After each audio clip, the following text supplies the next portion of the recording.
The other reason why I think he's got to be better is because you just don't know what's on the other side at the right tackle spot. As of right now, Miles McVay is the guy that was with the first team. Now, Miles McVay was with the team in the spring, so who knows? This could be a spot that he ends up losing to Willow Steen. Willow Steen could end up being the right tackle and the guy protecting the blind side for Gio Lopez this upcoming season. And I think that's part of the reason why they brought Osteen in. But you never know. I mean, you look at McVay, just played 94 snaps as a true freshman back in 2023, and then 66 at left tackle this past season. And he had a 45.9 run blocking grade, a 44.7 pass blocking grade, and a 45.3 overall grade. Wasn't great, did not grade out well. So you're hoping that he's going to be better than he was in limited snaps at Alabama. I get it. Coming from a power conference school, maybe there should be a little bit more trust in him. But I got to tell you, I wasn't crazy with what I saw from him in the practice like a pro event either. So I do think there's areas for him to improve. I don't think it's impossible that he ends up being the day one starter and does improve and shows that he is capable of being a guy that can handle himself out there. But I'm a little bit nervous based off of what we saw back in the spring with him.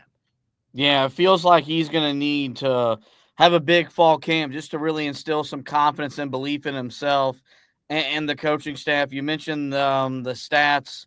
There's nothing that's eye-popping. There's nothing that stands out. There's nothing sexy. You don't end up playing offensive line at Alabama, recruited by Nick Saban by accident.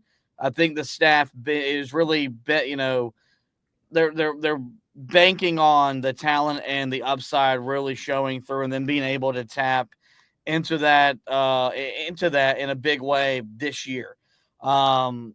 This has got to be something that I do think, if you really want to look at the schedule, look at trying to kind of mark down wins, this doesn't have to be, I think, fully answered by the season opener, but you got to be in a real good spot because you know that Travion Green he's going to be attacked.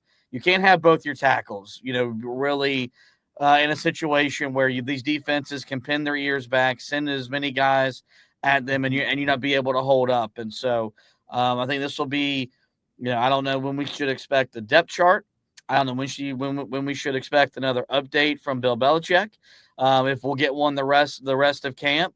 I think we'll know when we see warm-ups on that Monday night. Yep. I think this is a position battle as much as anything on the offensive side of the football. We want to monitor the most because it's the most important, considering the right tackle is going to be protecting the blind side, whoever takes the snaps at quarterback on Monday night. So, it's last year we had the questions about, Travion Green.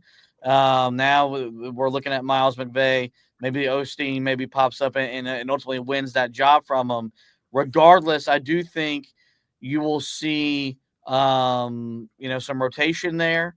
And you will see, and kind of like you saw with, like I mentioned with Travion Green, I think when you see a lot of two tight end sets early on in the season, it'll be just as much to protect their tackles as it is to have that personnel on the field to impact the game in a run blocking or a pass catching scenario. So then that's what makes this offensive line very fun to talk about. It's not the most sexy position group to preview when you're getting ready for a season, but you look at some of the guys that are coming back and then all the new additions. It has the feel and the makeup of a unit that is going to look a lot different than it was a year ago, and one that could progress a lot different than it has in years past. And I think Carolina's banking on getting better production out of that right tackle spot. If they want to be the type of offense they have their eyes set on.